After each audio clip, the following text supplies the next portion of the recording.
இந்த மாதிரி உங்கள் வாழ்க்கையில் தடுமாற்றங்கள் ஒரு நிலையில் இருந்திருக்கலாம். இது எப்படி மேற்கொள்ளுந்து ஒரு நிலையில் இருந்திருக்கலாம். இதில் ஆலோசனை கிடைக்காத ஒரு சூழ்நிலையாக இருந்திருக்கலாம். யாரும் கைவிட்ட நிலையாக இருந்திருக்கலாம். போராட்டங்களும் பார்த்து நீங்கள் பயப்படுறவர்களும் திடுக்கிறவர்களும் தடுமாற்றவர்களும் பயந்தவர்களும் இருக்கலாம்.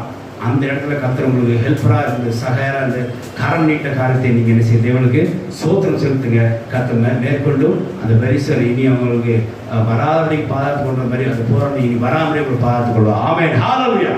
இம்மட்டும் உதவிக்காக சாமுவேல் அங்கே சோத்திரம் செலுத்துற மித்தமாய் அங்கே பெருசு மறுபடியும் சேர்ந்துட்டு வராதே போனார்கள். தேவனுக்கு சோத்திரம் உண்டாக. ஆகையினாலே இதோட செய்த சாராம்சம் தான் இம்மட்டும் கர்த்தர் நமக்கு சகாயம் செய்ய உதவிக்கு நம்ம சோத்திரம் செலுத்தும் போது அந்த போராட்டம் பிரச்சனை மறுபடியும் என்ன செய்யாது வராது. ஆமென். ஹல்லேலூயா. ஆகையால் உங்கள் தடுமாற்றத்திலையும் உங்கள் நடுக்கத்திலையும் விசேஷமாய் நம்முடைய இக்கட்டுகளையும் நம்முடைய பயத்திலும் தேவன் கரம் கொடுத்து உதவின காரியத்தை